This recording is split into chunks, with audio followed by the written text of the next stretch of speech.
Coming up on today's episode of Airborne-NextGen. Pulsejets back in style.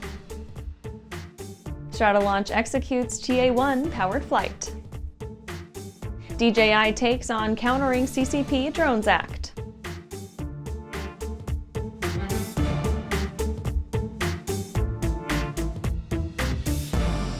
And I'm your host, Holland Lee. Welcome to the Aero-News Network's Airborne-NextGen program, a weekly news program covering the next generation of flight, from electric power to vertical lift, uncrewed vehicles, and everything in between. Let's get into today's stories. Pulsejets back in style.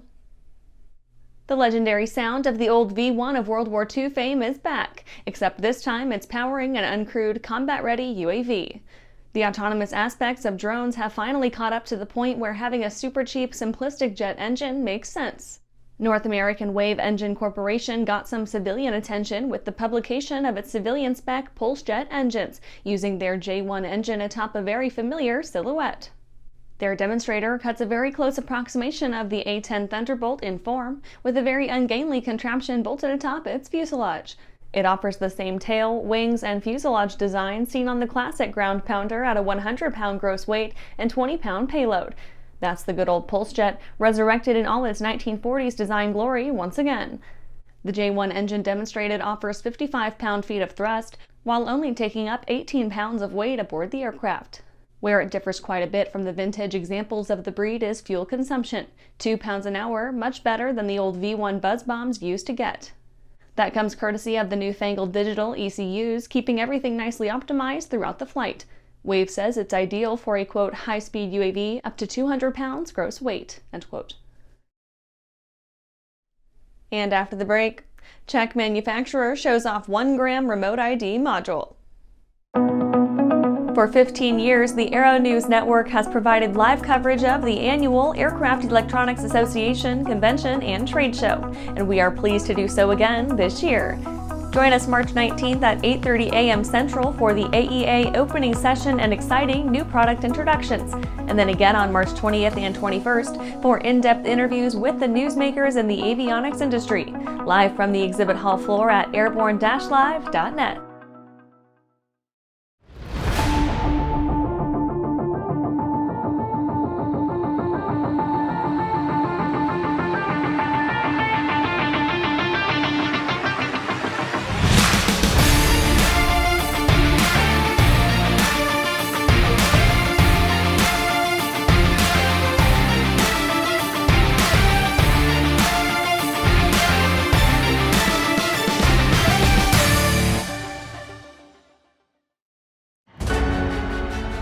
For over 30 years, the massive Sport Plane Resource Guide has provided expert, credible information, evaluations, and critical analysis of all that the sport aviation world has to offer.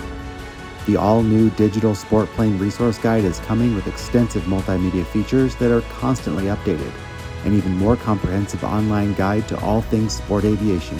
Available soon. www.sportplane.com.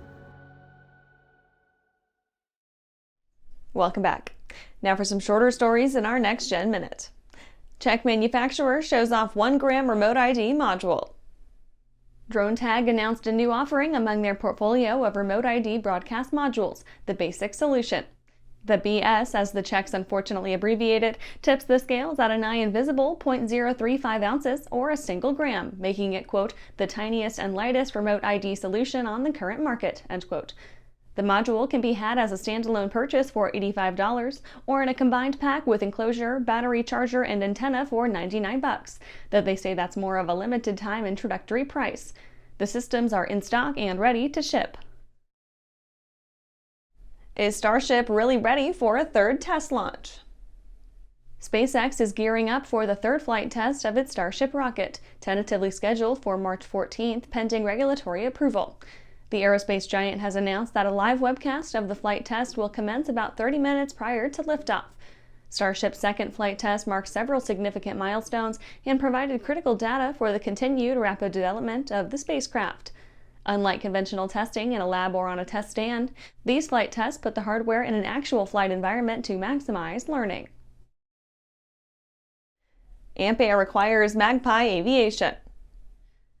Ampaire Incorporated, the firm behind efforts to electrify the Cessna 208 Caravan, has acquired Magpie Aviation Inc., another electric aviation developer. Magpie's tech seems deceptively simple in the abstract, being based on aero-towing, the simple act of using a tow aircraft to extend the range of shorter-legged aircraft. They have planned to make the most of a battery-powered, fully electric tow aircraft that would provide motive force to a connected cargo or commuter aircraft using hybrid or electric power. Clay Lacy Aviation joins Starlink Distributor Network. Clay Lacy Aviation has joined the Starlink family as an authorized dealer and installer for the brand, adding the capability to its MRO facilities in Los Angeles and Oxford, Connecticut. The LEO satellite uplink allows full-featured internet connections at cruise, offering 4K video streaming, real-time calls, gaming, and VPN support without loss of capability. It's a new move in the in-flight connectivity market since Starlink hasn't been too gung-ho on getting into the business.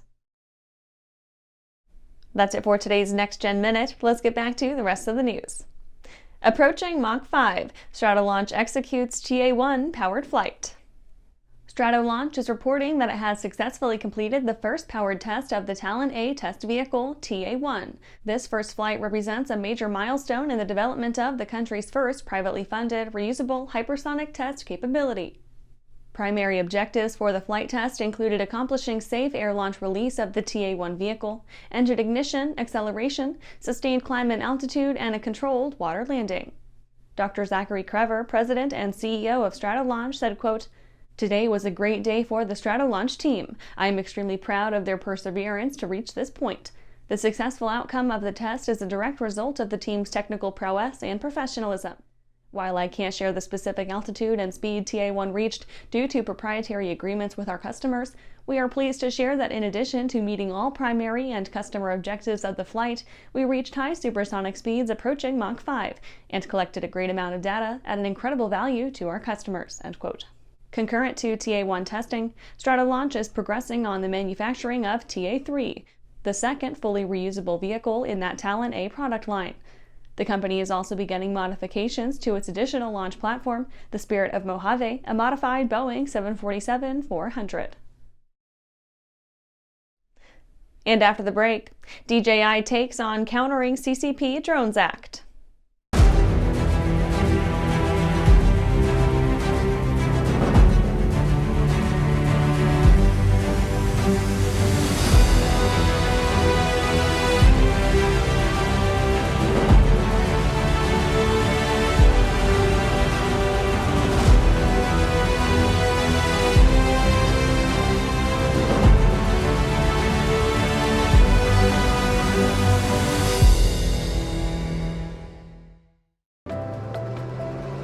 I'm currently using the Hartzell Talon, by far the best aerobatic propeller ever come out. I use the Trailblazer. It adds performance to the Super Decathlon and dependability, and it's rugged.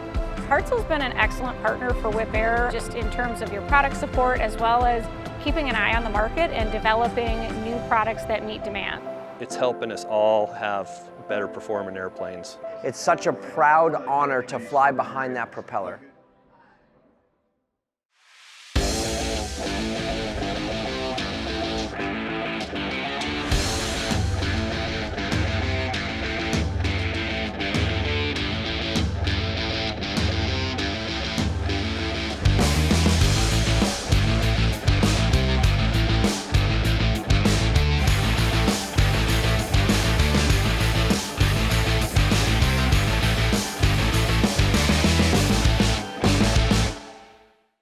Are you ready to ace your FAA drone pilot knowledge test, get your remote pilot certificate, and start earning money?